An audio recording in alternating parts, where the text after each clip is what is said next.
परम पावन परम आराध्य प्रातः स्मरणीय आचार्य श्री महाश्रमण जी के चरणों में सत सत नमन करते हुए हम आज का यह विशेष सत्र शुरू कर रहे हैं। त्रिपदी वंदना। वंदे अरहं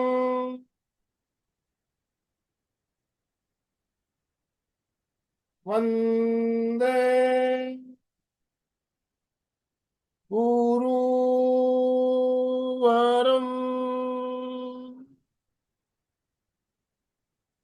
वंदे सत्यं।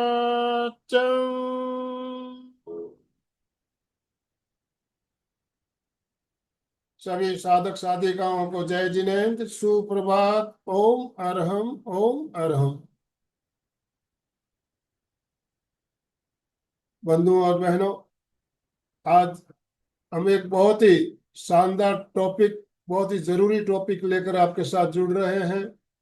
हम सब जानते हैं आजकल हमारे प्रदूषण के कारण या हमारे रहन सहन के कारण, हमारे खान पान के कारण कितनी समस्याओं का हमें सामना करना पड़ रहा है। और इस सभी समस्याओं से राहत पाने के लिए न्यूट्रिशन की कितनी हमें जरूरत है, न्यूट्रिशन क्यों जरूरी है, तो आज हमारे साथ कोलकाता से जानी मानी डाइटिशियन और न्यूट्रिशन स्पेशलिस्ट डॉक्टर चेतु सिंघी जी हमारे साथ जुड़ी है। चेतु सिंघी जी एक बहुत ही जानी मानी न्यूट्रिशन स्पेशलिस्ट है और डाइटिशियन भी है, और कोलकाता में आपका रहना है, तो कोलकाता से आज हमारे साथ जुड़ी है। मैं आप सभी से निवेदन करना चाहूंगा, अपने अपने वीडियो ऑन रखेंगे, सबके वीडियो ऑन, जितने भी भाई बहन हमारे साथ जुड़े हैं सबके वीडियो ऑन कीजिए प्लीज। और दोनों हाथ ऊपर करते हुए ओम आरंभ के साथ चेतु सिंह जी का वेलकम। चेतु जी, आपका बहुत बहुत स्वागत, जय अभिनंदन। जिनेन्द्र। जय फिटनेस क्लासेस ऑफ जिनेन्द्र। कल्याणम योग केंद्र की तरफ से आपका बहुत बहुत स्वागत, बहुत बहुत अभिनंदन। मैं एक बात हमेशा कहते रहता हूँ, आजकल हमारा जो खान पान हो गया है, हमारा होटलों में खाना आजकल बहुत ज्यादा, वीकडेज में भी और बाकी छुट्टियों के दिनों में भी हम आजकल शाम का खाना करीब करीब फैमिली के साथ जाके होटलों में खाते हैं। और मैं ये मानता हूँ जितने ज्यादा होटल उतने ही ज्यादा हॉस्पिटल। एक अगर होटल खुलता है उसके पीछे दो हॉस्पिटल खुलते हैं।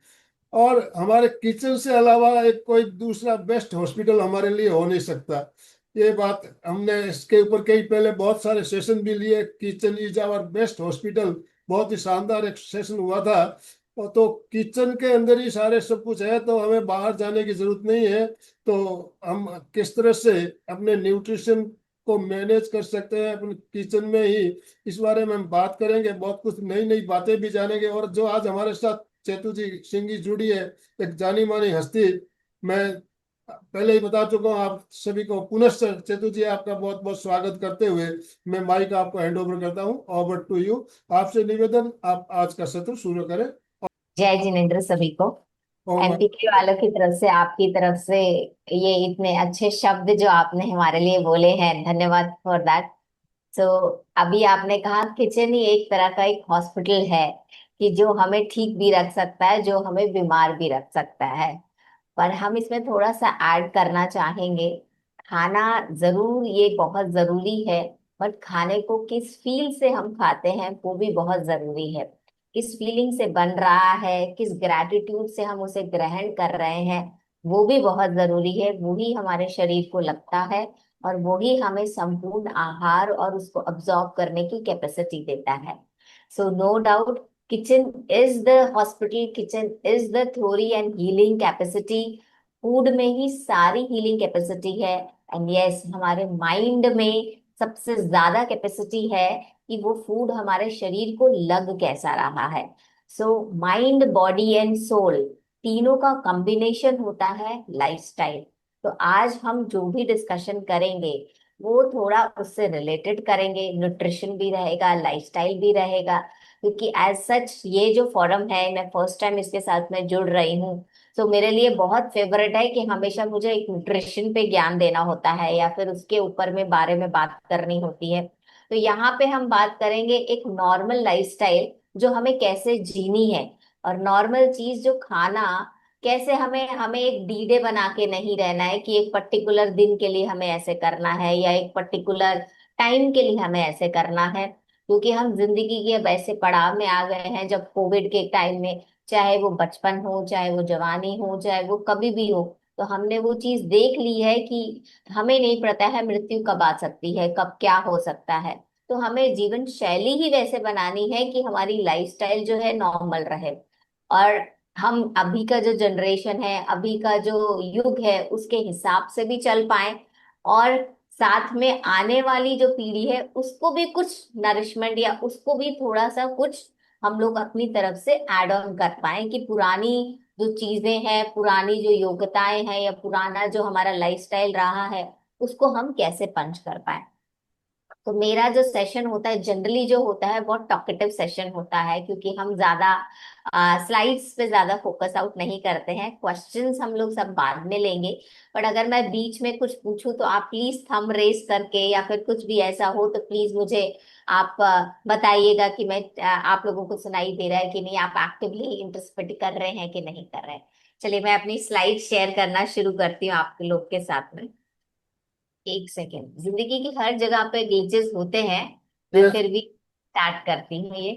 हमारा एक मेन मोटो रहता है जब भी मैं एक स्टार्ट करती हूँ कि जनरली कि क्या प्रॉब्लम आती है कि आदत, कोई भी चीज की आदत कितनी बुरी है।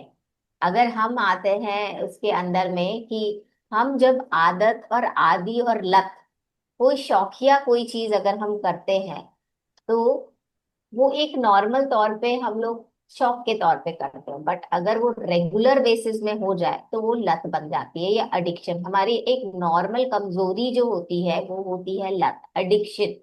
सो एक कमजोर आदमी को तुरंत संतुष्ट या तो खाना करता है या एक नॉर्मल सस्ता मनोरंजन करता है। हम उसी चीज के कारण उस चीज के लिए अटक जाते हैं।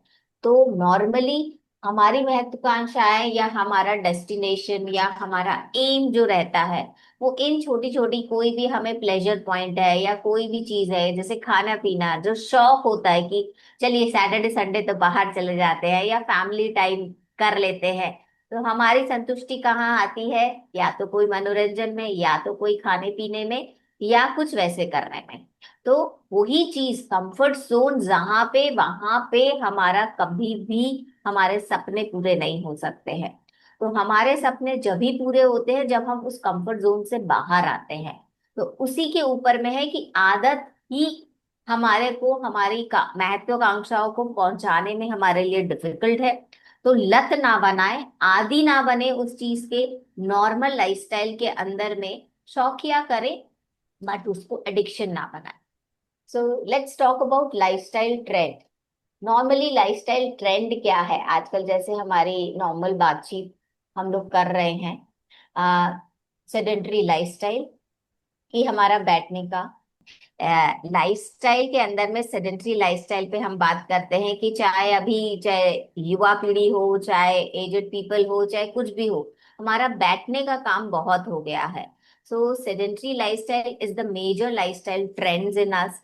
फास्ट फूड कंजम्पशन, यानी कि होटल जाना, ये सारी चीजें हमारे पास में बहुत ज्यादा कॉमन हो गई है। सैटरडे संडे को निकलना या फिर कभी भी कोई पार्टी करना, तो वो थोड़ी सी, वो प्रॉब्लम हमारे साथ में कुछ ज्यादा हो गई है।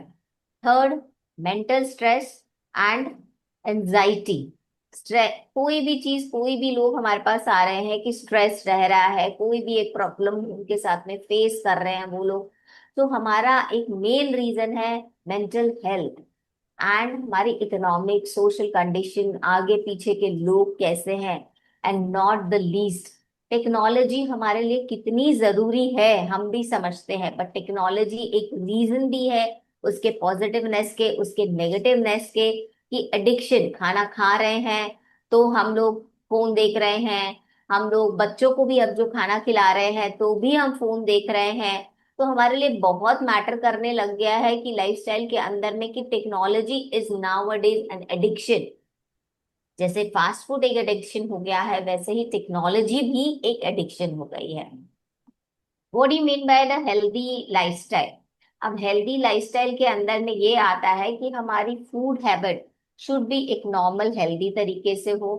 हेल्दी मतलब क्या, कि हमारी प्लेट में क्या क्या हो। इट शुड बी कार्बोहाइड्रेट, यानी कि चावल, रोटी, और इस तरह की चीजों को हम लोग बोलते हैं कार्बोहाइड्रेट रिच फूड।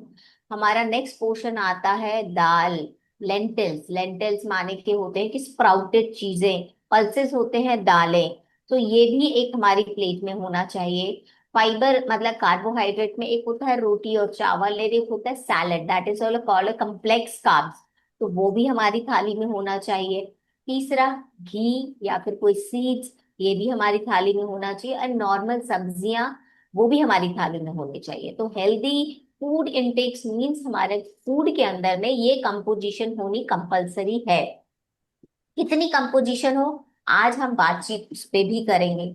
दूसरा, हर चीज का ध्यान रखते हैं, बट हम पानी का, हाइड्रेशन का जो ध्यान होता है वो सबसे ज्यादा कम हो जाता है। और हाइड्रेशन सबसे की है मैक्सिमम बीमारियों को हटाने की। हम उस पे बात करेंगे। थोड़ी सी हम बात मेंटल वेलनेस पे करेंगे, फिजिकल एक्टिविटी पे करेंगे, and not the least quality sleep, नींद की बीमारी, नींद ना आने की बीमारी या नींद ज्यादा आने की बीमारी, उस पे भी बात करेंगे। तो जब ये चीजें कंबाइन होती है, तभी हमारी क्वालिटी स्लीप, हमारा फिजिकल एक्टिविटी, हमारी मेंटल वेलनेस, हमारा हाइड्रेशन और हमारी हेल्दी फूड इनटेक की हैबिट से हमारी एक हेल्दी लाइफस्टाइल बनती है। अब आते हैं कि हमारी जो प्लेट हो उसमें क्या हो। पहले के टाइम में हमारा बहुत वर्कआउट होता था, तो हम बोलते थे 60% खाना जो है आपका कार्बोहाइड्रेट रिच होना चाहिए। बट अभी वैसा नहीं है कि रोटी चावल फोकस हो। आपकी डाइट के अंदर में सैलड पोर्शन होना जरूरी है। खाने से पहले थोड़ा सा अजवाइन का पानी या जिंजर का पानी या ऐसा कोई पानी लेना जरूरी होना चाहिए, क्योंकि जब हम खाना खाते हैं तो पाचन क्रिया उसको कितना एक्टिवेट करे, उसके लिए हम जनरली गाइडलाइंस देते हैं कि थोड़ा सा आप अगर उससे पहले थोड़ा पहले सैलड खा लें, या फिर अजवाइन का पानी या जिंजर का पानी या कोई भी एक सौंफ का पानी आधा घंटा पहले अगर आप लेते हैं, तो पाचन क्रिया एक्टिवेट होना शुरू हो जाती है। और अगर सैलड पहले खा लेते हैं तो उसके बाद में हम खाने की कंजम्पशन पे ज्यादा खाते नहीं, जैसे ज्यादा रोटी खा ली या चावल खा लिया, क्योंकि हमारा पेट जो है थोड़े फाइबर रिच फूड से भर गया। फाइबर में क्या होता है, सॉल्युबल और इनसॉल्युबल फूड। कुछ हम अपने लिए खाते हैं, कुछ हमारे शरीर के जो बैक्टीरिया यानी कि gut bacteria, that is a major thing, जो उनका खाना होता है वही हमें शरीर को, हमारे शरीर को चलाता है। तो हम हमेशा भूल जाते हैं अपने शरीर की काया के बारे में, देख रहे हैं कि हमें क्या चाहिए, बट हमारे अंदर जो पौष्टिक चीजें वो बना के उसको यूटिलाइज करके हमें एनर्जी दे रहा है, उसके खाने का भी हमें ध्यान रखना होता है, तभी हमारा शरीर चलेगा। तो उस रिलेटेड फूड खाना भी जरूरी है। तो उसमें एक सॉल्युबल और इनसॉल्युबल फाइबर होते हैं, जो उसके खाने के लिए बहुत जरूरी है, गट की बैक्टीरिया के लिए। सो फाइबर यानी कि सैलड जो है मैक्सिममली उसी का खाना है। और प्रोबायोटिक प्रीबायोटिक हम लोग जो बोलते हैं कि खाने के साथ में फर्मेंटेड फूड खाना, केला खाना, ये सब उस खाने के लिए, उनके खाने के लिए जरूरी है। आज वो टॉपिक मैं नहीं लूंगी, तो एक नॉर्मल तौर पे मैं बता रही हूँ कि सैलेड खाना कितना इंपॉर्टेंट है फॉर देम, क्योंकि हमारी बॉडी उसके लिए नहीं बनी है, पर उनके लिए बनी है, कि उनके लिए हम उसको इसीलिए देते हैं। सेकंड क्वेश्चन आता है कि प्रोटीन कितना होना चाहिए। यस, हम लोग जो इंडियंस हैं और जो आउटसाइड हैं, उनमें प्रॉब्लम क्या होती है, हम प्रोटीन रिच दाल नहीं खाते। अगर मैं किसी से भी पूछती हूँ, चाहे वो जैनी भाई हो या फिर वेजिटेरियन हो या नॉन वेजिटेरियन, उनकी थाली में प्रोटीन सोर्स बहुत लिमिटेड होता है, क्योंकि India is a carb source country. वहां पे रोटी चावल पे ज्यादा महत्व है, प्रोटीन एक कटोरी दाल तो खाते ही हैं भाई, इतनी तो सब्जी खाते ही हैं, पर आप ये नहीं देख रहे कि पोर्शन साइज कितना है। सो अभी के लिए हमारे लिए, और सडनली अगर हम बोल दे कि 2 कटोरी दाल खाइए या 4 कटोरी दाल खाइए, अब हमारे हमारे शरीर में उतनी ताकत नहीं होती है कि हम उतना प्रोटीन पचा पाए। सो हमें ये देखना है कि जब बेसिक लेवल से ही हमें अपना दाल, स्प्राउट्स, चने, अपने ये अपने सीड्स, ये सब खाने चाहिए। नट्स, ताकि प्रोटीन हमारी बॉडी को एब्जॉर्ब होने की कैपेसिटी रखे। सडनली अगर हम कोई भी जना ये अचानक से इतना खाने लगेगा तो उसके पचाने की ताकत बहुत मुश्किल होती है। इसीलिए स्लोली स्लोली प्रोटीन इनटेक हमें करना पड़ता है। इसीलिए कोशिश यही करनी है कि हम धीरे धीरे अपना प्रोटीन इनटेक, थाली में अगर कम है तो उसे ज्यादा करें। Last not the least is the good fat. जैसे मैंने कहा कि सीड्स, सीड्स एंड नट्स, ये हमारे लिए बहुत जरूरी है। तो गुड फैट के तौर पे ये भी हमारी थाली में होना जरूरी है। तो माइल्डली 20 to 30% हमारी डाइट के अंदर में थोड़ा घी, थोड़ा सीड्स, थोड़ा नट्स, प्रोटीन हमारी थाली के अंदर में 60% होना जरूरी है, 40% हमारा कार्बोहाइड्रेट। सो पहले जो साइकिल चलता था, अभी के लिए वो साइकिल नहीं है, बहुत चेंजेस हो चुके हैं। बट यस, क्लिनिकली कई बार ऐसा होता है कि हमें खाना थोड़ा ज्यादा देना, यानी कि 60% कार्बोहाइड्रेट, और इस तरह से मॉड्यूलेशन करना पड़ता है। But mindful eating is very important. हमारा पेट भर गया है पर हमारे लायक कोई सब्जी है तो हम 2 या 4 फल के भी खा ले रहे हैं। अगर हमें को हमको पसंद नहीं है तो हम 2 रोटी या 1 रोटी में भी उठ जा रहे हैं।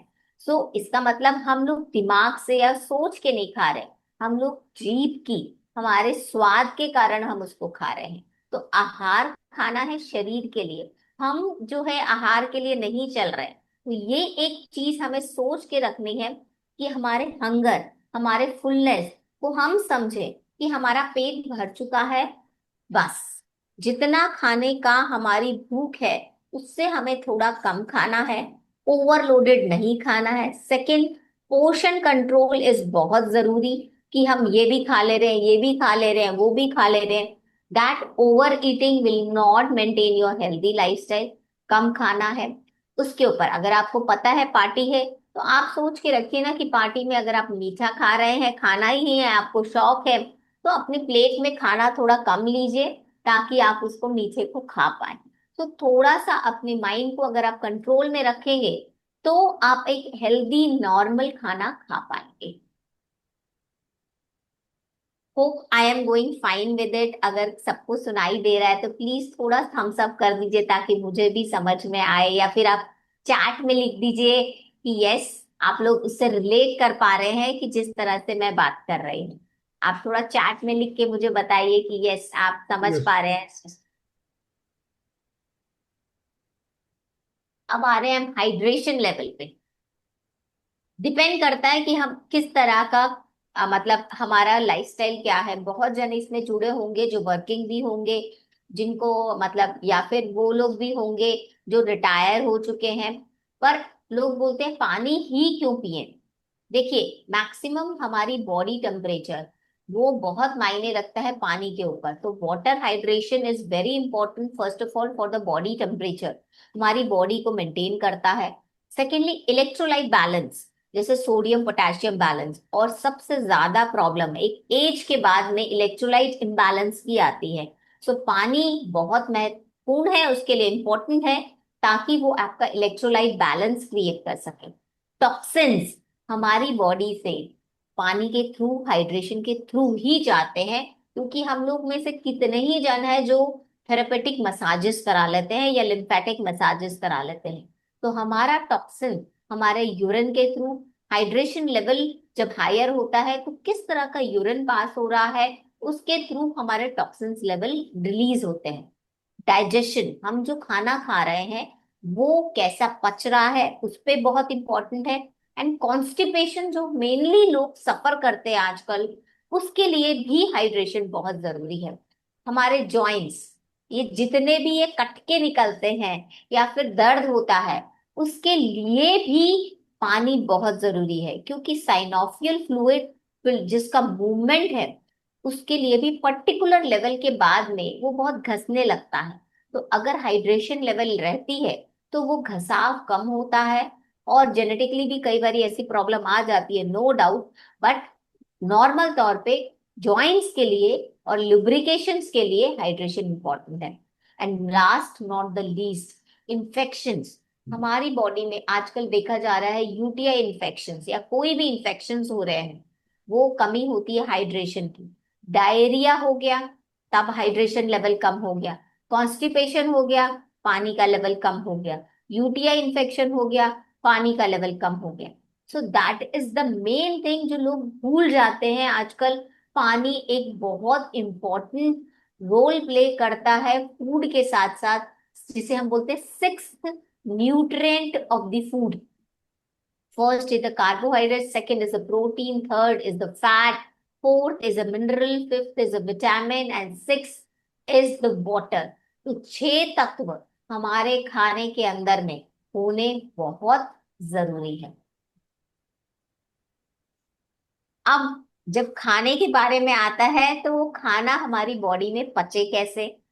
अब वो खाना तो हमने खा लिया, ये सारी चीजें कर ली, बट हमारी बॉडी को वो लग कैसे रहा है, उसके ऊपर भी हम थोड़ी बातचीत करेंगे। पर पहले मैं स्लाइड को ये वाली चीज के साथ साथ ही रिलेट करूंगी फूड को लेके। Mental wellness. आप देखेंगे बहुत टाइम ऐसा होता है कि हम कोई खाना खा रहे हैं या हम कहीं बाहर निकल रहे हैं तो मोशन आ गया। क्यों आ गया? So that is related to irritable bowel syndrome. कि हम जो खाना खा रहे हैं, हमारा माइंड जो है बॉडी के साथ में या स्टमक के साथ में रिलेट नहीं कर रहा है। सो वहां पे रिलेशन पॉइंट, या फिर हमने कोई दाल खाई, या फिर हमने चना खाया, या फिर हमने छोला खाया, तो भी हमारी बॉडी जो है उसको रिलेट नहीं करती है। रीजन भी, हमारा गट इतना स्ट्रांग नहीं होता है कि उस चीज को पचा ले, या फिर उसने एक एक मूवमेंट हमारे ब्रेन पे नहीं भेजी है कि ये एक फूड है जो हमें पचाना है या हमें उस चीज को एब्जॉर्ब करनी है। उसके लिए हमें मेंटल वेलनेस होना, यानी कि जिसके ऊपर में सेशन बहुत चल रहे हैं, प्रेक्षा ध्यान, मेडिटेशन, ब्रीदिंग एक्सरसाइज, कि जो हम खाना खा रहे हैं वो कैसे हमारे शरीर को लगे। हमने जैसे बात करी कि मेरे थाली के अंदर में कार्बोहाइड्रेट यानी कि फूड के अंदर में क्या क्या होना जरूरी है। वीट्स होने जरूरी है, या फिर उसके अंदर में मिलेट्स होने बहुत जरूरी है, या चावल होना जरूरी है। जब हम आते हैं वीट के ऊपर, वो वीट होता है ग्लूटेन के साथ, यानी कि एक मीठा तत्व, जिससे खाने के बाद में एक शुगर स्पाइक करता है और हमें एनर्जी देता है। तो हमारा बेसिक स्टेपल हम जिसे बोलते हैं वीट है। वीट के कारण आप देखिएगा, जब भी हम रोटी खाते हैं पेट भर के, जो लोग बोलते हैं कि हाँ लगा है कि खाना खाया है, रोटी खाई है, तो वो इंस्टेंट हमारी बॉडी के अंदर में एनर्जी रिलीज करता है। चावल, जब हम लोग इस साइड यानी कोलकाता बेस साइड आते हैं या इस रीजन की साइड आते हैं, वहां का स्टेपल फूड है राइस। तो राइस अगेन हमारी बॉडी में इंसुलिन स्पाइक करता है, बट वो बहुत इमीडिएटली करता है। वीट थोड़ा टाइम लेता है, बट राइस जो है ग्लूटेन फ्री है, जिसके अंदर में एक ऐसा तत्व है जो हमारी बॉडी में स्पाइकिंग के कैपेसिटी को कम करता है, यानी कि शुगर बैलेंसिंग को हम लोग जिसके लिए बोलते हैं, या गट के लिए rice is the better option गेहूं से लेकर। थर्ड सोर्स जो हम आजकल डाइटिशियंस बहुत ज्यादा प्रमोट कर रहे हैं, मिलेट्स। पहले के जमाने में, या आप लोग हम लोग भी खाते हैं, राजस्थान के होने के बावजूद बाजरा का रोटा, ज्वार की रोटी, ये सारी चीजें, ज्वार, बाजरा, पारसे, रागी, ब्रैन यार्ड जिसे हम लोग बोलते हैं, शामक का चावल, कुट्टू का आटा, ये सब जो आटे हैं ये मिलेट बेस्ड आटे हैं, जिसको हम मिलेट्स बोलते हैं। ये सूडो प्रोटीन जिसे हमें बोला जाता है। इसका एक इंपॉर्टेंस होता है कि इसके अंदर में ग्लूटेन फ्री, यानी कि इन्फ्लामेशन, इन्फ्लामेशन होता है कि कोई भी चीज अगर हम लोग खाते हैं, हमारा बॉडी जो है उसको कैसा रिएक्ट करता है। उस रिएक्शन के लिए हम लोग बेस करते हैं मिलेट बेस, क्योंकि उसमें प्रोटीन रिच है। क्योंकि ज्यादा दालें खाने से ब्लोटिंग होती है, बट अगर वही चीज हम थोड़ा सा अगर मिलेट बेस पे जाते हैं, तो मेरा एक प्लस फैक्टर आ जाता है कि मैं वहां पे प्रोटीन कैसे एड ऑन फैक्टर में डाल दे रही हूँ। सो आजकल बहुत सी ऐसी वैरायटी है कि हम लोग रोटी भी बना सकते हैं, हम लोग उसके दलिए भी बना सकते हैं, हम लोग उसके नूडल्स बेस्ड भी कर सकते हैं, पास्ता भी बना सकते हैं, जो आजकल ट्रेंडिंग चीज है, इवन पोहे भी उसके बनते हैं। तो आप जब नॉर्मल ब्रेकफास्ट कर रहे हैं तो वो उसमें भी इंक्लूड करें, ताकि आपका प्रोटीन इनटेक कैसे इंक्रीज हो, और मिनरल इनटेक कैसे बढ़ जाए। तो मिलेट्स के अंदर में मिनरल पावर भी बहुत ज्यादा है। तो थोड़ा थोड़ा हम लोगों को वो पचाने के लिए धीरे धीरे हम बोलते हैं कि वो डाइट में डालना शुरू कर दीजिए, जो पहले एशियन टाइम पे होता था। पर सडनली अगर आप बोले कि हम पूरे टाइम जो है मिलेट ही खा रहे हैं, तो कई बारी कंप्लेन्स आती है कि पेट दुख रहा है। तो उसके लिए, क्योंकि अगेन हमारा बॉडी को प्रोटीन खाने की आदत नहीं है, तो अगर आप कोई भी दाना खा रहे हैं तो हम लोग एक जनरल गाइडलाइंस देते हैं, हमेशा उसको आधा पौना घंटा या फिर 2-3 घंटा उसको सोक करें। दाल को भी सोक करें, ताकि उसका एंटी न्यूट्रिएंट पार्ट निकल जाए। क्योंकि हर चीज में अगर कोई न्यूट्रिएंट है तो उसके अगेंस्ट भी बहुत सारी चीजें होती है जो हमें ध्यान में रखनी होती है कि वो चीज ना रहे। तो उसके लिए सोकिंग करना या फर्मेंट करना बहुत जरूरी है। तो अगर हमने सोक करा, अच्छे से धो लिया, तो वो पेट दर्द का कारण वो कम हो सकता है और आपकी बॉडी में उसका लगना ज्यादा इजिली हो जाता है। सेकेंड, जब भी हम कोई चीज उसको उबाल के बनाते हैं, तो उसका उबाल आने के बाद उसका फेना फेंक दीजिए और उसमें थोड़ा सा अजवाइन या कड़ी पत्ता डाल दीजिए। चाहे आप खुद भी बना रहे हो, कोई भी दाल बना रहे हो, तो वो एक चीज आप नॉर्मल टाइम पे उसको यूज करें। उसको फैमिली के लिए एनी टाइम जब भी आप कोई भी दाल बना रहे हो, तो वो चीज आपको ध्यान में रखनी है। थर्ड थिंग, हमारे स्पाइसेस हमारे लिए एक बहुत इंपॉर्टेंट रोल प्ले करते हैं। आप कोई भी स्पाइस ले लीजिए, नॉर्मल हल्दी ले लिया, जीरा ले लिया, आप कुछ भी ले लीजिए, अजवाइन ले लिया, ये सारे चीजों का पानी आप अपनी डाइट में हमेशा रखें। क्योंकि इसके अंदर में anti inflammatory anti oxidant part रहता है, यानी कि हमारी त्वचा को, हमारे स्किन को, उसको एक नॉर्मलाइज करने के लिए बहुत इंपॉर्टेंट है। सो अगर आप कभी भी खाने में हल्दी यूज कर रहे हैं, तो हमारी बॉडी के अंदर में हल्दी का कोई उपयोग नहीं होगा जब तक हम उसमें थोड़ी सी काली मिर्च नहीं डालेंगे। सो नॉर्मल तौर पे जब भी हमारा खाना बन रहा है तो हम हल्दी डाल रहे हैं, तो थोड़ा सा ब्लैक पेपर जरूर डालें, ताकि उसके एंटी इंफ्लेमेटरी यानी कि इम्यूनिटी पावर बढ़ जाए। इमीडिएटली काढ़े पीने से हम लोग जो है नॉर्मल तौर पे एकदम तंदुरुस्त नहीं हो जाएंगे, जो कोविड में लोगों ने करना शुरू किया था, भाई काढ़े पे काढ़े पी रहे हैं कुछ हो रहा है, वैसे नहीं होता है। नॉर्मल तौर की नॉर्मल प्रतिक्रिया के अंदर में आप जब हल्दी खा रहे हैं तो करक्यूमिन डालें।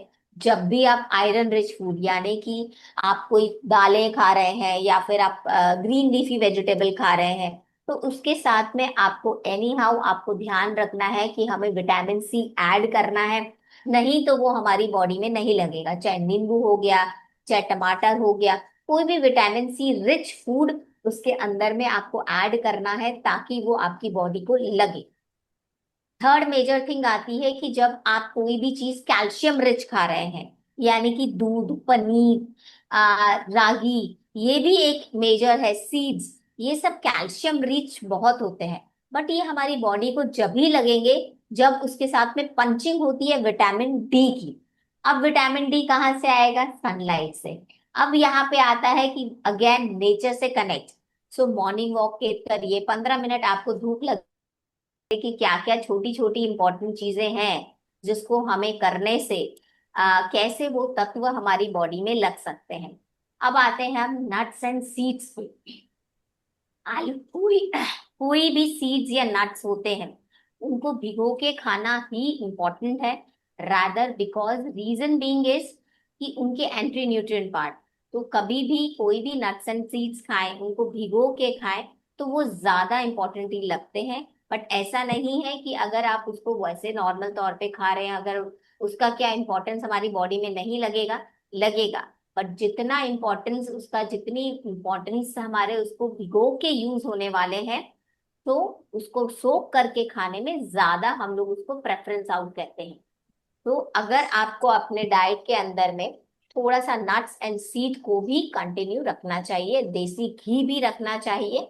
सो नॉर्मली होता है कि आजकल का एक बहुत बड़ा प्रेवलेंट मिथ है कि भैया घी निकाल दीजिए, तेल निकाल दीजिए। कितना पोषण खाना है ये सब उस पर डिपेंड करता है। सो फैट परसेंटेज में नट्स एंड सीड्स, घी, तेल सब कुछ आता है, कोकोनट ऑयल आता है। तो हर तरह की तासीर, हर तरह का तेल तेल में भी बहुत सारे डिविजन्स रहते हैं। तो ये भी एक बहुत इंपॉर्टेंट फैक्टर है कि हम अपनी डाइट में ये सारी चीजें कैसे इंक्लूड करें। जैसे मैंने कहा कि ये खाना हमारी बॉडी को लगेगा कैसे, अब हम इस पे आ जाते हैं, जो मेरी स्लाइड खुली हुई है, कि जब ये सारा खाना हमारी बॉडी के अंदर में जा रहा है तो हम किन विचारों के साथ खा रहे हैं वो बहुत इंपॉर्टेंट है। हमारा वेलनेस लेवल कैसा रह रहा है वो बहुत इंपॉर्टेंट है।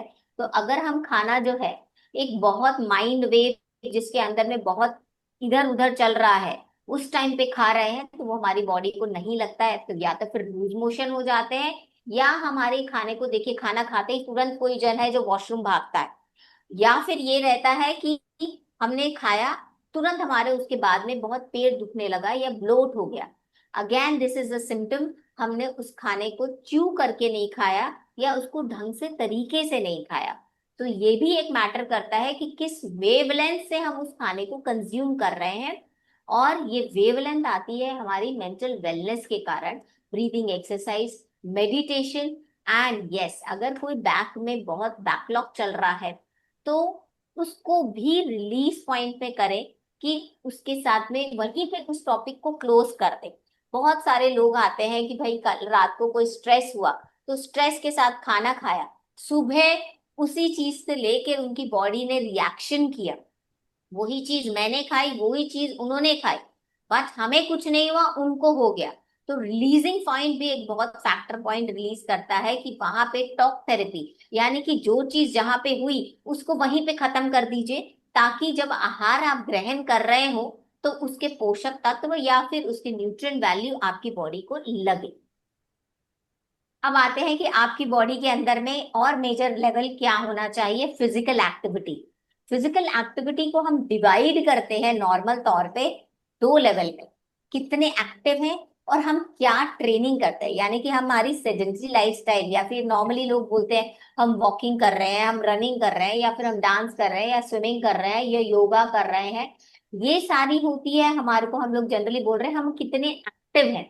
बट हमने एक एज के बाद में या एक नॉर्मली 30-35 के बाद में सार्कोपीनिया बोलते हैं जिसे, मसल लॉस होने लगता है, क्योंकि हमारी जो एक्सरसाइज है वो नहीं हो रही है। एक्सरसाइज यानी कि body part concentrated workout, that is very important in each and every stage of life. कि वॉक करना एक कार्डियो सेक्शन है, वॉकिंग, स्विमिंग, डांसिंग, रनिंग, ये सब कार्डियो सेक्शन है जिसमें बॉडी की एक्टिविटी लेवल इंक्रीज हो रहा है। बट हमारी एक्सरसाइज, स्ट्रेंथ ट्रेनिंग, वो एक इंपॉर्टेंट फैक्टर है हमारी बॉडी के लिए, ताकि हमारी मसल्स जो है रिटेन रहे, लॉस ना हो। उसके साथ में जब हम प्रोटीन का इंटेक करते हैं वो तभी हमारी बॉडी में रिटेन रह पाती है, अदरवाइज वो हमारी बॉडी में रिटेन नहीं रह पाती है। इसीलिए हम बोलते हैं कि कोई बोलता है कि जिम जाना जरूरी है, क्या करना जरूरी है, पर फिजिकल एक्टिविटी के लिए योगा इम्पोर्टेंट है, वॉक इम्पोर्टेंट है, सब कुछ इम्पोर्टेंट है। पर strength training is very important हमारा, ताकि each and every body part की जो मसल है वो रिटेन रहे, और हम सार्कोपेनिया या फिर कोई भी बॉडी के जो आर्थराइटिस या कोई भी ऐसे डिजीजेस आते हैं उसके लिए ये चीज होना बहुत जरूरी है, जिसे हम बोलते हैं स्ट्रेंथ ट्रेनिंग। यानी कि हर बॉडी पार्ट की एक इंडिविजुअल एक्सरसाइजेस वो कराना करना बहुत ज्यादा इंपॉर्टेंट है। और हर स्टेज ऑफ लाइफ के लिए, फीमेल के लिए, मेल के लिए, बच्चों के लिए, बड़ों के लिए, सबके लिए। क्वालिटी ऑफ स्लीप पे भी हम फोकस करते हैं कि 7 से 9 घंटे एक मिनिममली हमें सोना चाहिए। अब आते हैं एज के बाद हमारी नींद कम हो जाती है, बट ऑफ कोर्स ये एक नॉर्मल प्रोसीजर है। बट साउंड स्लीप 5 से 6 घंटा हमारी नींद, मिनिममली 6 से 7 घंटा, डिपेंड करता है किस टाइप के हम वर्कआउट शेड्यूल के अंदर है, कि हमारा जो जीवन शैली है वो कैसी है। बट यस कई लोग जो है रात को 1 बजे सो रहे हैं या 2 बजे सो रहे हैं, तब वो काम नहीं करेगा, क्योंकि हमारी बॉडी के अंदर में बहुत से ऐसे हार्मोन हैं जो रात को ही चालू होते हैं, ताकि हमारी बॉडी उसको रिहैब करके हमारे को एक अगले दिन के लिए चालू कर सके। तो वो हार्मोन हमारा रिलीज होता है मेलेटोनिन एक पर्टिकुलर टाइम पे, 10 से 4।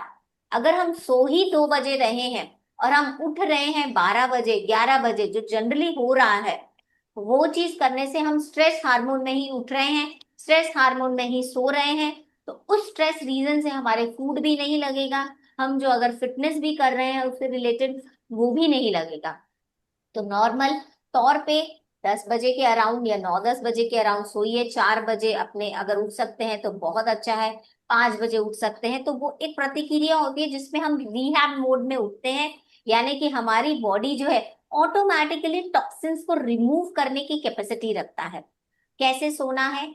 सबसे पहली चीज हम लोग बोलते हैं एक नॉर्मल रूम टेम्परेचर रहे, कूलिंग एटमॉस्फेयर रहे, लाइट्स ऑन ना हो, फोन्स हमारी जो टेक्नोलॉजी है उससे दूर, अलार्म से नहीं उठना है। अगेन जब भी अलार्म बजते हैं तो सडन जब वेकअप होता है तो कॉर्टिसोल रिलीज होता है, and that will destroy the level of जो हार्मोन सिस्टम से हमारा जो एक नॉर्मल प्रतिक्रिया से जो एक हैप्पी हार्मोन से हमें उठना चाहिए वो नहीं रिलीज होता है। So for happy hormone it should be morning के अंदर में वेकअप अलार्म्स के साथ में ना उठे। वो हम नॉर्मल भी अपने पेशेंट्स को बोलते हैं, आपकी बॉडी के अंदर में इतनी ताकत है कि एक नॉर्मल वे से अगर आप बॉडी को बोलेंगे कि उठिए तो वो उठ जाएगा। ये एक नॉर्मल स्नैकिंग है कि हम लोग नॉर्मल तो दाल रोटी चावल सब्जी मील्स हमारे सबके परफेक्ट रहते हैं नॉर्मल तौर पे। सबसे ज्यादा प्रॉब्लम आती है हमारे स्नैकिंग में, ये जो मीठी मीठी भूख लगती है ना बीच में, उस भूख का इलाज क्या करा जाए? तो नॉर्मली हम लोग बोलते हैं और वही कैलोरी सबसे ज्यादा रहती है, दो बिस्किट खा लिया चलते फिरते, भुजिया खा लिया चलते फिरते, वो कर लिया, वो कैलोरी इनटेक सबसे हार्मफुल है। तो कहीं पे भी आप हो तो ऑप्शन हमारे को क्या लेना है, कहीं पे भी रहते हैं, आप बाहर हैं तो हमारे पास क्या ऑप्शन हो, उसके लिए एक नॉर्मल इजी वे टिप्स देते हैं कि स्प्राउट्स अपने साथ में सेमी बॉइल्स लेके जाएं, कि अगर आपका लॉन्ग टाइम ट्रैवलिंग है तो वो सेमी बॉइल्ड होने चाहिए। अगर आप इंस्टेंट खा रहे हैं तो आपका नॉर्मल उगा हुआ स्प्राउट भी चलता है, ताल मखाना हो गया। नहीं तो आजकल बहुत ज्यादा नॉर्मल है, ज्वार की मूढ़ी आती है वो भी आप खा सकते हैं, रोस्टेड चना खा सकते हैं, घुगनी खा सकते हैं, बॉइल्ड चने खा सकते हैं, रोस्टेड स्नैक्स बहुत बनते हैं, अप्पे बनते हैं। अगर आप बाहर जा रहे हैं तो बहुत से ऐसे स्नैक्स होते हैं जो आपको दिखते हैं अवेलेबल होते हैं पर हम ऑप्शंस नहीं उठाते हैं। पर अगर अगर हमारे पास में ऑप्शंस आते हैं कि यही चार चीजें हैं, कि आपके सामने छोला भटूरा पड़ा है, आपके सामने नूडल्स है, आपके सामने चिल्ला है मार्केट के अंदर में, तो ऑप्शंस क्या उठाने हैं? तो यू विल चूज द आपके चिल्ले, क्योंकि वो प्रोटीन रिच भी है।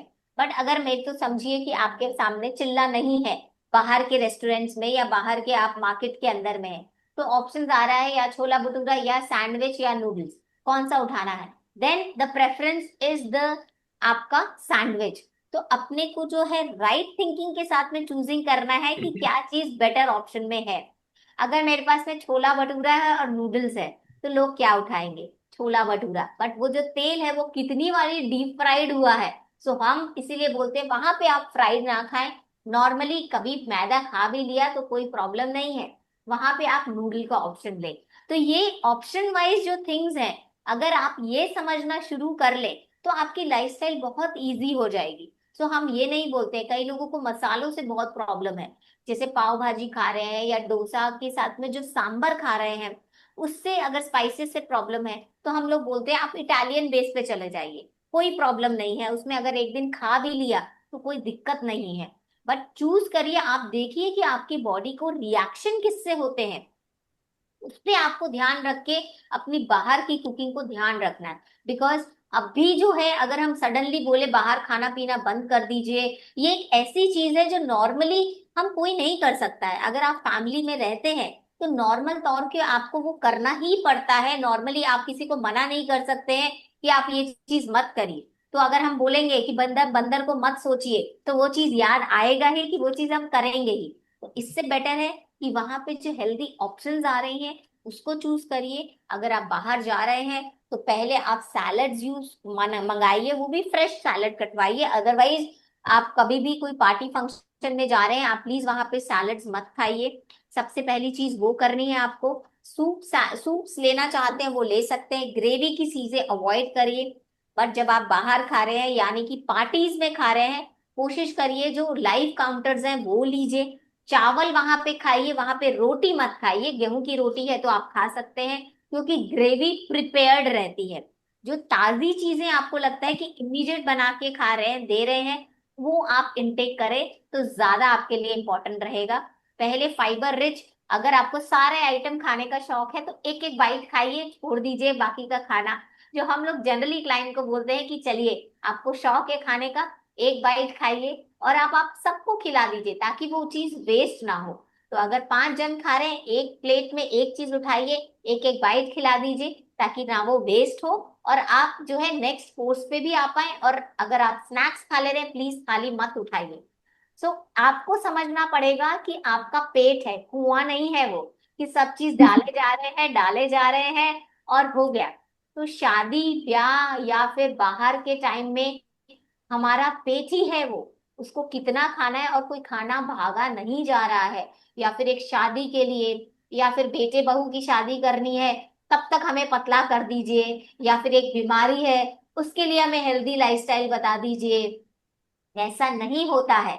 नॉर्मल तौर पे आपको कैसे कंज्यूम करना है, आपको वो सोचना बहुत जरूरी है। मेरा कहना, हम लोग नॉर्मली यही चीज बोलते हैं, एक healthy lifestyle is a daily practice, it is not a few day journey, कुछ दिनों के लिए नहीं है। अगर आप नॉर्मल तौर पे अपनी लाइफस्टाइल को वैसा लेते हैं तो ऑटोमेटिकली आपकी लाइफस्टाइल वैसे बन जाएगी। हमारे लिए कोई डी डे नहीं बनता है कि एक पर्टिकुलर टाइम तक हमको वैसा बनना है या वैसा होना है। ये अगर आप नॉर्मल तौर पे अपनी डाइट के अंदर में रख लेंगे, लाइफस्टाइल अपना लेंगे, फिटनेस को रखेंगे, मेंटल वेलनेस को रखेंगे, तो आप एक नॉर्मल हेल्दी लाइफस्टाइल जी पाएंगे। जेनेटिक को छोड़ दीजिए, जेनेटिक से बहुत सारी चीजें आती है, हम भी मानते हैं, उसको हम हाथ नहीं लगा रहे हैं, बट जो लाइफस्टाइल से आती है हम एटलीस्ट उस पे काबू पा सकते हैं। So this is from my and. ये शायद मैंने अपनी तरफ से कोशिश करी है एक, ताकि आप उसको समझ पाए और उस चीजों को ग्रहण कर पाए। दिस इज माय पेज, अगर कुछ भी आपको प्रॉब्लम है रिलेटेड कोई भी चीज के टॉपिक के बारे में आप बातचीत करना चाहते हैं, तो मैं चाहूंगी आप जरूर हमें बताएं या सर को बताएं, ताकि आगे की सीरीज को हम उस तरह से, मैं कोशिश करूंगी वो चीज ले पाऊं। Thank you from my and. अगर आपको कोई क्वेश्चन है सर, आप वो यस, देख सकते हैं एंड वो चीज मुझे पूछ सकते हैं कि ताकि मैं उनका रिव्यू पॉइंट कर सकूं। एक दो बातें मैं और क्लियर करना चाहूंगा। एक तो देखिए, हमें कौन सी खाने में वैरायटीज रहती है, तो कौन सी चीज पहले खानी कौन सी बाद में खानी, इसका नॉलेज हमें होना बहुत जरूरी होता है। कुछ चीजें ऐसी होती है, तली हुई चीजें होती है, जैसे समोसे कचौड़ी पको, तो वो पचने में 6 से 7 घंटे लगते हैं। रोटी चावल उसको पचने में 3 घंटे लगते हैं। फ्रूट खाते हैं 1 1.5 घंटे में पच जाता है। तो पहले अगर हम ज्यादा टाइम लगते हैं जिसमें पचने में, वो खा लेते हैं, बाद में जो हल्की चीजें खाते हैं तो फिर सड़ान पैदा होती है। यस। तो यस, ये हमें ध्यान, नॉलेज होना इसीलिए चाहिए कि मैंने हमें आपको बोला था। हाँ जी, कौन जैसे सी चीज इसीलिए, पहले खानी कौन से बाद में खानी, इसका नॉलेज होना बहुत जरूरी होता है। तो इसके बारे में थोड़ा सा आप बात करेंगे सर मैम? जैसे मैंने आपको स्टार्टिंग में भी बताया था कि खाने के आधा घंटा पहले आप अजवाइन का या फिर जिंजर का या फिर सौंफ का पानी इंटेक करें, ताकि हमारी पाचन क्रिया एक नॉर्मल तौर पे शुरुआत हो जाए। और आधा घंटा पहले सैलेड्स खाएं। यस। सैलेड रिच जब खाते हैं तो फाइबर आता है, वो स्टमक में ऐसे फूल जाता है, क्योंकि जब भूख लगती है तो पता नहीं चलता है, तब हम फट फट फट फट चीजें खा लेते हैं। बट अगर उससे पहले अगर हमारा सैलेड इंटेक रहता है, वो फूल गया फाइबर बन के, तो हमारा जो मेन कोर्स है वो ऑटोमेटिकली रिड्यूस हो जाता है। और हम ऑलरेडी कोई एक ड्रिंक ले चुके हैं जो पाचन क्रिया को इंक्रीज करेगा, तो वो हमारे लिए हेल्पफुल है। जब खाना खा लिया उसके बाद हल्का सा गर्म पानी उबलता हुआ, जितना आप समझिए 30 औंस के करीब, वो आप पानी पी लीजिए, ताकि एक नॉर्मल प्रतिक्रिया हमारी शुरू हो जाए। ये एक नॉर्मल स्टेपल चीज है जो आपको अपनानी चाहिए। जी। और दूसरा देखिए, खाने के बाद आइसक्रीम खाने की आजकल बहुत ज्यादा फैशन चल रहा है। सब कोई खाते भी है आइसक्रीम, खाने में कहीं कहीं भी जाते हैं बाद में आइसक्रीम खाई जाती है। तो इससे क्या है, हमारे खाने का पाचन जो है उसका कमजोर नहीं पड़ जाता है? एकदम कमजोर पड़ जाता है। रीजन भी कोई भी, आप ऑलरेडी एक कार्बोहाइड्रेट रिच फूड खा चुके हैं, हमारा जो बॉडी है वो एसिडिक एक HCl रिलीज करता है। सो आप उसके ऊपर में एक ठंडा तत्व डाल रहे हैं जिसको हम बोलते हैं कोल्ड। बट एक ट्रेंड हो चुका है कि आइसक्रीम खानी है या मीठा कुछ खाना है। अगर आपको मीठा खाना है, मेक श्योर आप थोड़ा गुड़ ले लें, या फिर आइसक्रीम खानी है आप प्लीज उसको डिले डिले कर लें, या आप पहले खा लीजिए ताकि आपका मेन कोर्स जो है वो हिंडर ना हो। यस। मैं जो यही बात मेन कहता कोर्स हूँ है वो हिंडर ना हो, तो क्योंकि उसको खाने के रिड्यूस बाद कर दे आप। आजकल आइसक्रीम तो आम बात हो गई है, हर पार्टी में आइसक्रीम रहती है और खाने के बाद ही खाते हैं लोग जनरली उसको। सर लेकिन वो आइसक्रीम हम हमारा खाते सिस्टम। हैं डेजर्ट के कारण, आइसक्रीम हम खाते हैं ठंडे के कारण, क्योंकि जब हम लोग खाना खाते हैं तो एक गर्म ऊर्जा क्रिएट होती है। सो उसको लोग उसको डाउन करने के लिए, सेकंड डेजर्ट के कारण, मीठा तत्व, क्योंकि चावल और रोटी खा रहे हैं या रोटी खाते हैं तो ग्लूटेन रिलीज होता है, जिसे हम बोलते हैं इंसुलिन स्पाइक। तो वो चीज और मांगेगा। आप देखिएगा ज्वार का रोटी खाने के बाद में या बाजरे का रोटी खाने के बाद में या मिलेट खाने के बाद में आपको मीठे की क्रेविंग नहीं होगी। बिल्कुल। वो एक क्रेविंग एक अलग चीज है। तीसरा एक मेरी जिज्ञासा है, मौसम के अनुसार खाना होना चाहिए, सर्दी के मौसम में, गर्मी के मौसम में, बरसात के मौसम में, सीजन वाइज खाना। बहुत इंपॉर्टेंट है, क्योंकि सीजन के हिसाब से हमारा बॉडी टेम्परेचर रेगुलेट होता है। सो आपके सीजन, आप गर्मी में बाजरा खाएंगे, आपकी बॉडी की तासीर गर्म है, आप नहीं खाइए। सो हर बॉडी अलग है। पर जिसको ठंडा बहुत लगता है उसको खाना जरूरी है। आप सर्दियों का या फिर बारिश का सीजन है, आप बाहर की चीजें या पत्तियों की चीजें नहीं खाइए, क्योंकि वहां पे कीड़े बहुत लगते हैं, तो वो हम अवॉइड करने के लिए बोलते हैं। ठंड का सीजन है, तब हम बोलते हैं कि आप जो है गर्म तासीर, यानी कि जैसे हम बोलते हैं रागी की शरबत की जगह आप उसको जो है लोई बना के पीजिए या गर्म चीजें पीजिए, उसमें बहुत इंपॉर्टेंट है। गर्मी में ज्यादा सॉलिड खाना नहीं खाइए, लिक्विड जी। बेस्ड खाना ज्यादा खाइए, ताकि वो जल्दी से पच जाए, आपका यूरिन आउटपुट बहुत इजीली सिक्रीट हो पाए। उस पे भी आपको ध्यान देना है। सो यस, मौसम के अकॉर्डिंग खाना खाना बहुत जरूरी है। ओम अरहम ओम अर डॉक्टर मैडम, हमारी कोऑर्डिनेटर अलकाजी साखला, सूरत, अलकाजी साखला ट्रेन में सफर कर रही थी, अभी शायद सफर उनका संपन्न हुआ है, वो जुड़ी है हमारे साथ। अलका जी, मैं आपसे निवेदन करना चाहूंगा, अपने आप को अनम्यूट कीजिए प्लीज। अरे अलका जी। अच्छा अच्छा, अच्छे बोल रहे थे, अच्छा लग रहा था। अभी अभी थैंक यू जस्ट सो मैंने मच। ओपन सॉरी, किया। थोड़े ग्लिचेस हुए हैं नेट में। I think some question raise हुए हैं। सर कोई एक खोल के मुझे क्वेश्चंस एक मिनट। यस। कोई बात अलका नहीं, जी। मैं आपको अभी सुन नहीं पाई, पर टॉपिक बहुत ही सुंदर है और आप इसके एक्सपर्ट है, तो डेफिनेटली मैं आपका वीडियो देखूंगी। और हमारे सब लोगों के हाथ इतने ऊपर हो चुके हैं, काफी हाँ क्वेश्चंस जी। है, तो हाँ मुझे हाँ। लगता है वो क्वेश्चन आंसर जरूरी है। तो हाँ हाँ। पहले उसको ले लीजिए, फिर मैं दूसरा सुन। हाँ। यस। आई अभी थिंक एक जिनके एक हैंड राइज है उनको आप हमको प्लीज जिज्ञासा। सिंगल सिंगल एक बारी, कोई जिनके भी हैंड रेजेस है अपना, सर आप मधुरिमा, नाम लेके मधुरिमा अनम्यूट। जैन। हाँ जी। बोलिए मधुरिमा जी, बोलिए। ओम आराम। ओम हर हर। मैं कोई भी चीज खाती हूँ इतनी डकारें आती है, उसकी वजह से मेरे को छाले भी होते हैं और दांत भी पहने हो गए, बहुत डकारें आती है। कोई भी चीज खाऊंगी डकार आएगी। हाँ देखिए मैम, इसका एक पर्टिकुलर है कि आपकी बॉडी बहुत एसिडिक हो गई है और इसमें विटामिन B12 की कमी है। सो अच्छा। आपको बस एक चीज समझना है, आपको गर्म तासीर इतना नहीं खाना है। हम बहुत पर्टिकुलर, मैं एक नॉर्मल लेमैन लैंग्वेज से आपको समझाऊंगी, क्योंकि मैं इतना हाँ डेप्थ में नहीं जाऊंगी। आप सौंफ का इंटेक ज्यादा करें, सौंफ का पानी पिए, ठीक और है। जब खाना खा लें तो थोड़ा ठीक है। अजवाइन और नमक की फाकी ले, एकदम थोड़ी सी। और जितना भी, जब भी ठीक है। आप खाना खाते हैं, कुल्ला करें, हाँ जिसको ठीक हम है। बोलते हैं मुंह में पानी डालें और कुल्ला करें, क्योंकि आपके हाँ दांत के अंदर में वो एक एनामल जो है वो बाहर निकल रहा है, इसलिए आपके खटास के कारण दांत में भी अमीजनापन आ रहा है। हाँ। सो सबसे सही पहली कह रहे चीज है, हाँ, वो चीज आपको ध्यान में रखनी है कि आप जब भी कोई चीज खा रहे हैं, कुल्ला करके उसको फेंक दें। खट्टी चीजें ना खाएं, सिट्रिक फूड खाते हैं तो कुल्ला करके फेंकें। और सबसे पहली चीज, ऑयल पुलिंग स्टार्ट करें मैम। सबको मैं ठीक है। बोलना चाहूंगी, अर्ली ठीक है। मॉर्निंग 1 चम्मच आप कोकोनट ऑयल लें, उसको स्लशिंग करें, मुंह में डाल के कुल्ले की तरह उसे घुमाएं। अगर मैं विजिबल हूं तो आप प्लीज देखिए सब लोग, यस। ऐसे हाँ मुंह में उसको घुमाना है। कम से कम जो है 5 से 7 मिनट, 10 मिनट भी घुमा सकते हैं।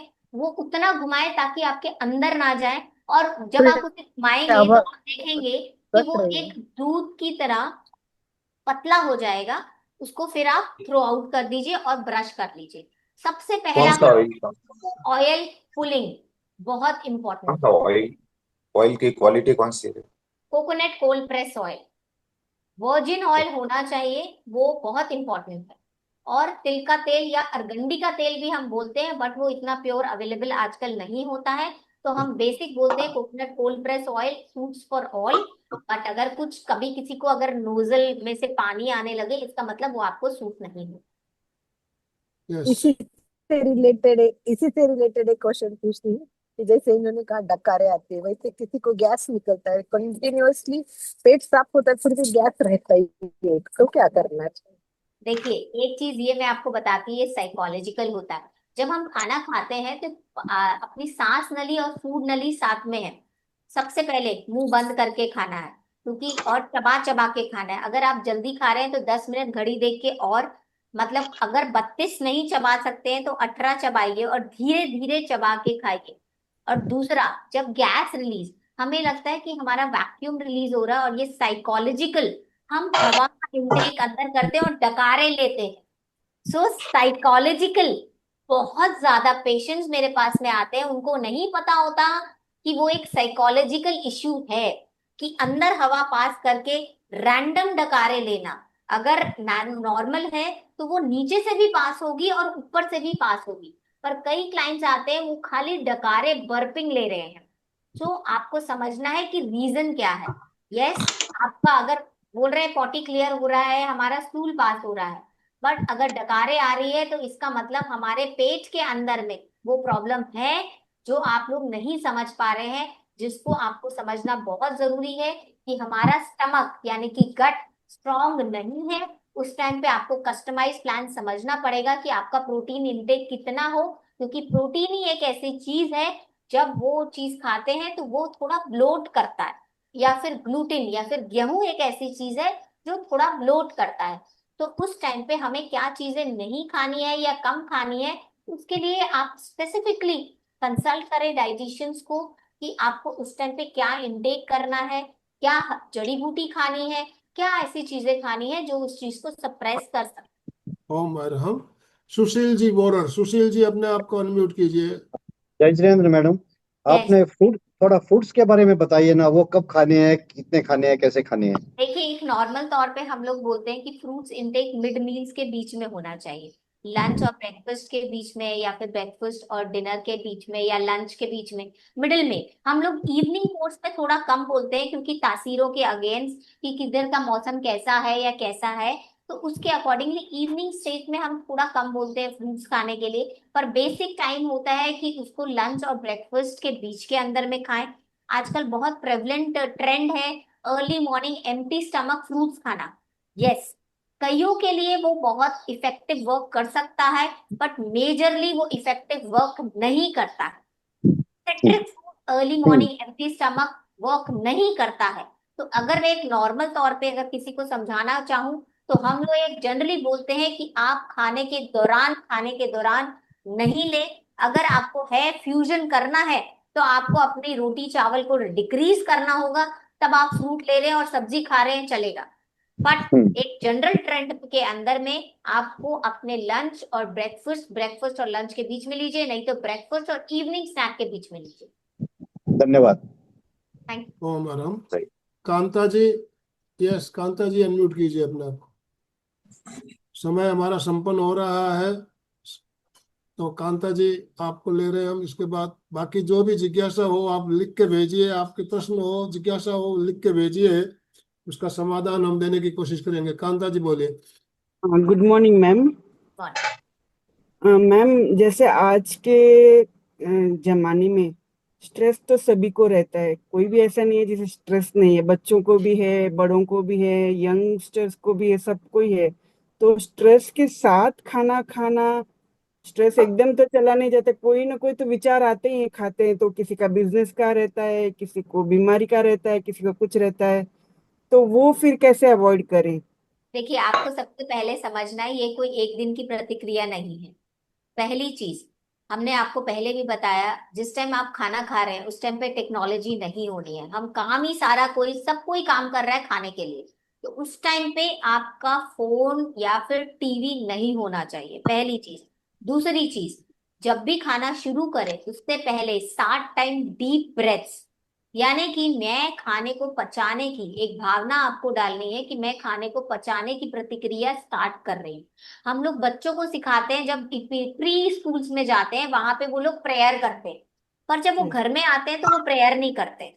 बहुत लोग हैं कि नमो रंतारण का जाप कर मतलब एक माला फेर लेते हैं, दो माला फेर लेते हैं जब खाना खाना शुरू करते हैं, बट घर में, होटल में जा रहे हैं तो नहीं। तो अगर आपको वो सिस्टम रखना है तो आप उसको रोज रखिए ना। तो खाना खाने से पहले deep breathing, second no technology, third उस टाइम पे एक ग्रैटिट्यूड फीलिंग डालनी है कि खाना जो मैं खा रही हूँ वो हमारे शरीर को लगे। तो उस टाइम पे आप एक बारी नमोरंतारण बोल के अपना खाना जो है शुरुआत कर देनी चाहिए। जब खाना खा लिया, हाथ जोड़ के फिर से अगेन ग्रैटिट्यूड आपको देना है कि जो मैंने खाया वो मेरे शरीर को लगे, उसके लिए उस फूड के अंदर में उतनी ताकत ले ताकि हमें आए। तो that is called positive affirmation. हर चीज की पॉजिटिव एफर्मेशन डालें ताकि वो खाना लगे। तो यही चीज आप लोगों को करनी है, जो भी चीज हम करें उसको पॉजिटिव एफर्मेशन के साथ में करें तो वो नॉर्मल तौर पे वो चीज हो जाएगी। अगर हम लोग सब साथ में खा रहे हैं, मेक श्योर सबके फोन दूर हो और खिला रहे हो तो सब साथ में खाएं और उस टाइम खाने की बात करें, नहीं तो कोई बात नहीं करें। खाना खाएं आराम से और च्यू करके खाएं और घड़ी देख के खाएं कि वो चीज एक नॉर्मल तरीके से हो रही। गुस्सा उत्तेजना उस टाइम पे अवॉइड करने का कोशिश करें, वो सबसे इम्पोर्टेंट। मैडम जैसे मैं पहले शुरू करती हूँ तो भावना भाती कोई भी साधु संत मतलब उनको मैं भावना भा के फिर खाना खाती हूँ। और खाने खाते वक्त टीवी के जैसे भजन वगैरह सुनती हूँ या प्रवचन सुनती हूँ गुरुदेव के। कुछ भी नहीं, आप बाद में सुनिए ना, बाद में तो अपने पास में है ही। क्योंकि आपका सेंस ऑर्गन में डिवीजन हो रहा है ना, आपकी जीभ की क्रिया और आपकी साउंड की क्रिया विजुअल क्लियर वहां जा रही है। तो वो तो सिक्रीशन पॉइंट में नहीं लिए। आप खाना खा रहे हैं, आप खाने पे फोकस करिए, आपको समझ ही नहीं आएगा आप कितना खाया, कितने निवाले गए, नहीं समझ आएंगे। तो वो चीज आप बाद में करिए। पूरा दिन पड़ा है आपको। मैम मेरा क्वेश्चन मैम जरा सा है। वो मैं जो भी खाना खाती हूँ जैसे पालक खाया तो हरी आएगी, चुकंदर खाया तो लाल आएगी, और पाल से खाया तो लाल, ऐसे पोटी अलग अलग मैडम कलर की आपका आती है। यस वो आएंगे ही आएंगे, क्योंकि अब्जॉर्प्शन क्रिया एंजाइम का जो प्रतिक्रिया है वो अपना कलर चेंज करता है। तो आपको अच्छा समझना है वो एक नॉर्मल टेंडेंसी है, बहुत ठीक नॉर्मल है। ओके। हाँ नॉर्मल है, बट अब कितना आ रहा है उस पर भी डिपेंड है। अगर यूरिन में कलर चेंजेस हैं तो वो गलत है। यूरिन ओम पीला आ अरहम। रहा है, डार्क यूरिन पीला, और नहीं, कम अगर आता है। आपका अगर आपने बीटरूट खाया और अगर यूरिन का कलर चेंज हो गया देन गलत। तो पर्टिकुलर चीज के लिए मेरा नंबर स्लाइड्स पे दे रखा है। अगेन मैं अपना नंबर जो है बता दे रही हूँ, 9836। मैं टाइप भी कर दे रही हूँ। अगर आपको कोई पर्सनल क्वेरी है तो आप जी। जो है प्लीज मेरे को व्हाट्सअप कर दीजिए, ताकि कोई अगर मेरा टीम पूरा रहता है वो आपको हेल्प आउट कर देगा। तो उस चीज के अंदर में मैं आपका हेल्प आउट में। ओम अरहम। बहुत बहुत धन्यवाद। समय हमारा संपन्न हो चुका है ऑलरेडी। हम नेक्स्ट जो भी हमारा सेशन रहेगा उसमें हम और बहुत सारे बातें जानेंगे डॉक्टर चेतु सिंह जी एकदम मैं से। कोशिश करूंगी कि मैं एक सीरीज चला पाऊं पर्टिकुलर डिजीज को लेके, ताकि वो चीजें लोग समझ पाए, रिलेट कर पाए। कि एक एक सिंपल टॉपिक को लेके हम लोग बातचीत करेंगे और थोड़ी सी स्लाइड को लिमिट रखूंगी, क्वेश्चन ज्यादा लूंगी। कोशिश यही करूंगी जो ट्रेंडिंग प्रेवलिंग लाइफस्टाइल डिसऑर्डर डिजीज है उसके बारे में बातचीत करने का। ओम अरहम। ओम अरहम। तो ओके, थैंक बंधुओं यू और सो मच। बहनों, आप सभी का बहुत बहुत धन्यवाद, बहुत बहुत आभार। डॉक्टर मैडम आपका भी बहुत बहुत धन्यवाद, एमपी के फिटनेस और कल्याण योग केंद्र की तरफ से। और अभी हम समापन की ओर चलेंगे, दोनों हाथ जोड़ते हुए, रीढ़ की हड्डी गर्दन सीधी रखते हुए, आंखों को बिना दबाव दिए कोमलता से बंद रखते हुए मेरे साथ साथ सभी मानसिक उच्चारण करें। मैं चैतन्यमय हूँ, मैं आनंदमय हूँ, मैं शक्तिमय हूँ। मेरे भीतर अनंत चैतन्य का, अनंत आनंद का, अनंत शक्ति का सागर लहरा रहा है। इसका साक्षात्कार करना ही मेरे जीवन का परम लक्ष्य है। हमारा आज का दिन मंगलमय हो, आनंदमय हो, शांतिमय हो। इन्हीं शुभ भावनाओं के साथ ओम शांति शांति शांति। कृतज्ञोस्मि, हम सब गुरुदेव के आभारी हैं।